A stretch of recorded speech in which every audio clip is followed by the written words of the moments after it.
Anyone can put on balaclava and become part of Pussy Riot.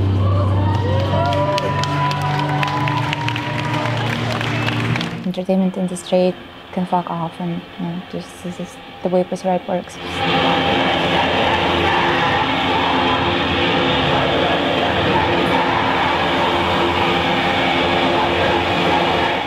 Itt vagyunk az OK Linz Kortárs Képzőművészeti Múzeumnál, ahol Nadja Tolokonnyikova, a Pussy Riot alapítójának első múzeumi kiállítását tekinthettük meg.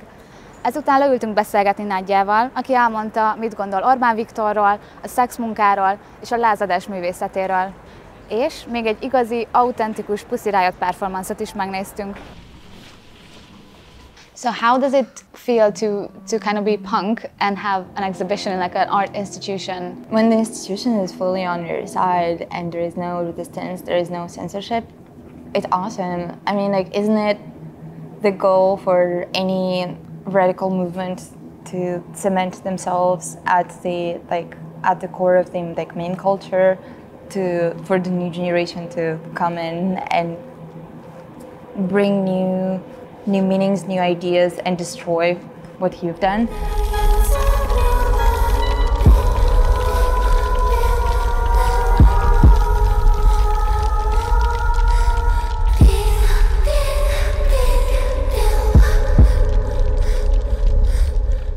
Pussy Riot, it's almost like a computer game too, because you pick your hero, pick your color of balaclava, your dress, your tights, your boots, and it's all cute and edgy and powerful, but also sexy, and it's rebellious, but also very serious. It's a movement, and I didn't really know how many people are part of this movement, thousands perhaps. I'm one of them. Anyone can put on balaclava and become part of Pussy Riot. We all can use name Pussy Riot, so it's almost like an extended family.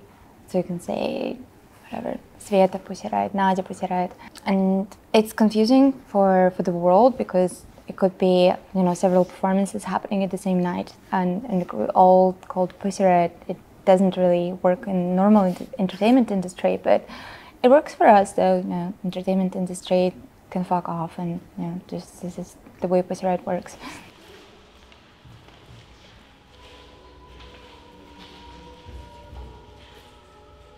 For me, art is like a safe vehicle for aggression.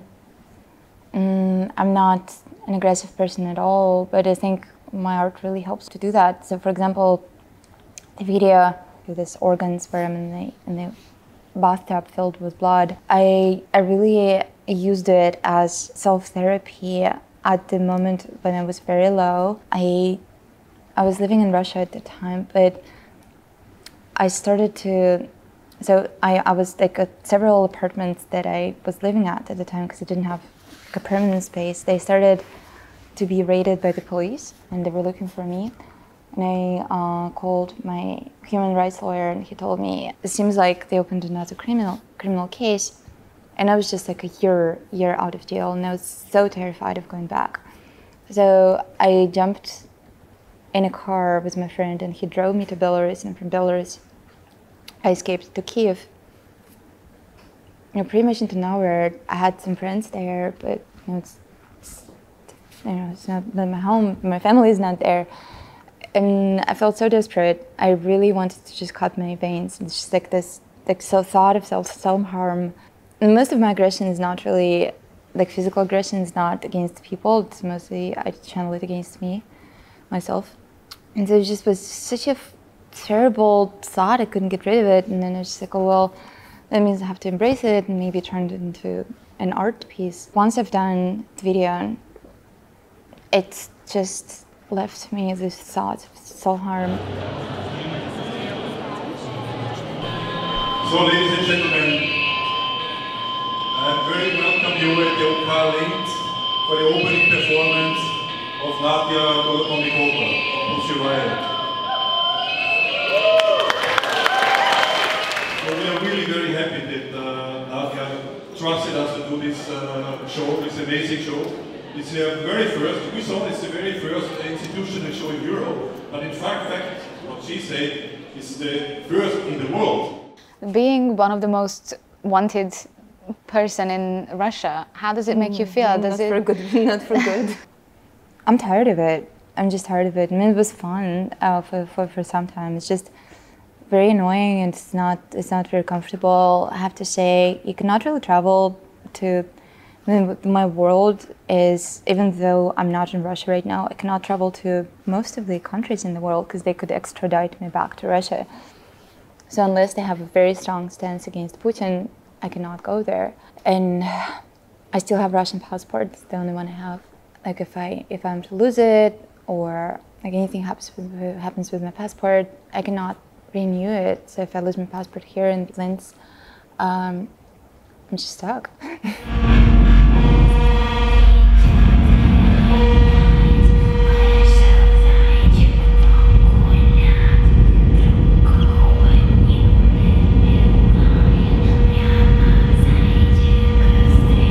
I mentioned to you that I've been to Ukraine recently, and there were some people who said that, you know, Russia will never be different, and that everyone who's Russian has this imperialistic way of thinking. What do you say to that? And also, do you know of people or of like maybe a new generation in Russia or in exile who are similarly to yourself doing activism and are against this regime?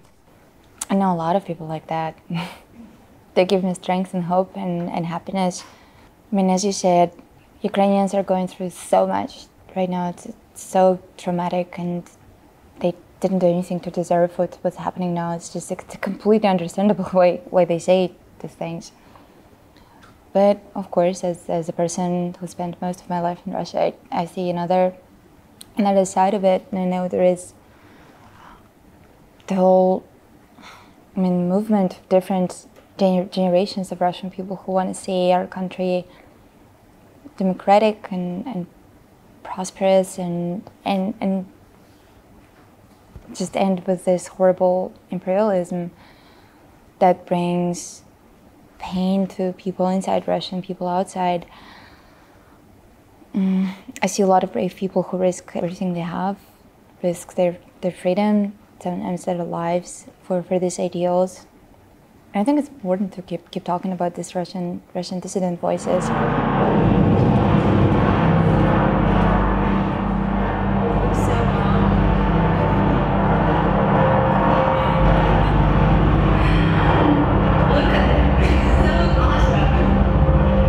Елена Kostюченko, she's a journalist, open lesbian in Russia, and now she lives in exile. She wrote a book called My Beloved Country, Моя любимая страна. And she got so much shit for that. She has very simple sentiment that the country does not belong just to the government who occupied it. It's so full of bright and progressive and awesome people who I love. I mean, it's like one of the reasons why I was resisting until very recently and didn't want to leave Russia. And then I still want to go back eventually, obviously, but at some point I just felt that it's just so abusive. It's not worth anymore, because it abuses not just me, but my loved ones, and sometimes it abuses my loved ones very consciously, because they want to make me feel guilty. And then, coincidentally, I ended up in personal abusive relationships with a boyfriend of mine, and just getting out of those abusive relationships really showed me that my relationships with Russia are fucking abusive hell.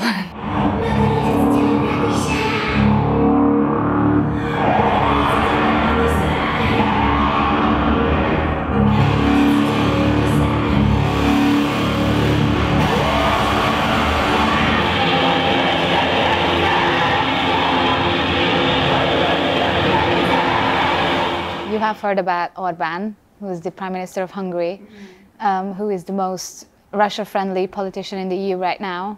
I'm just tired of him. It just seems like he's been in power for so long. He just needs to go to a retirement home and chill with his grandkids. Does he have any? He has many. He has a big family.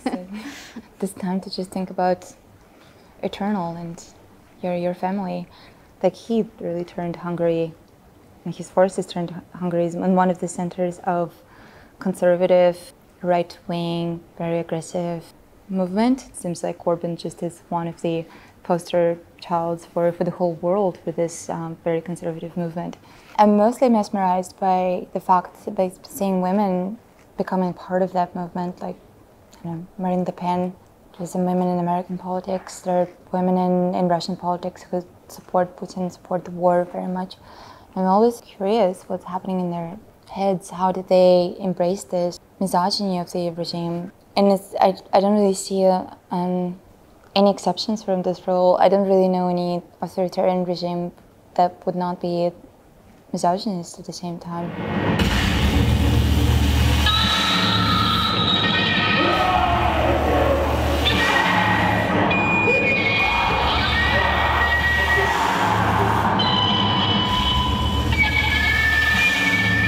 What does matriarchy mean to you? We talked a lot about it with Judy Chicago, you know, icon, feminist artist, with who we've done project What If Women Ruled the World. And she always says that her actual ideal, not for women to rule the world, even though it means like it's called like that, it's provocation on purpose. But I'm very much like that. I love to think about alternative societies in the future, in the past, and matriarchy is just one of the tools, but I wouldn't say it's like the end goal for me.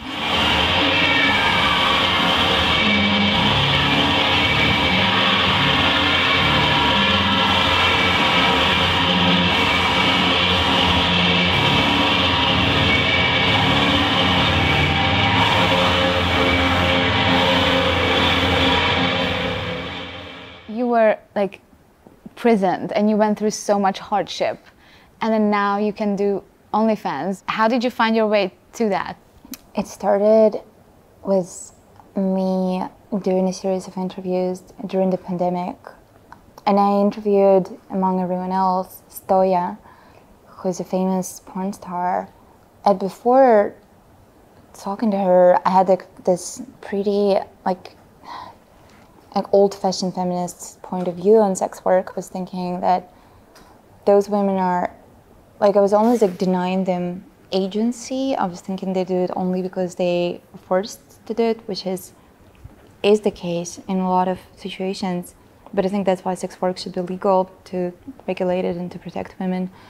I realized that she very much made every single choice very consciously, and she owns it and she enjoys it. And then I became friends with some strippers, and they like, dude, you're tripping. Like, I fucking love that. I'm just shaking this horny, stupid man for money and like, making more money than I've ever done. And I was like, okay, so that was actually, the problem wasn't me, so I was denying them agency, so maybe I need to rethink it. Like on the fence at first, I was thinking like maybe it was just like I'll give it like just 3 days and then I'm out, because probably people are going to be sending me unsolicited dick pics and stuff. And then it turned out into an adventure that lasts for years already. I'm very fortunate to have a really good follower base who know me for years, and most of them follow me for my activism. But also, I mean, you could not help but notice, but like a lot of people also jerk off on you. And it's like almost liberating to let them actually do it openly. And I'm just like, we're exploring this safe zone. You should not be ashamed of your kinks. I'll let you know if I'm uncomfortable about something. And it gave the beginning of some beautiful friendships.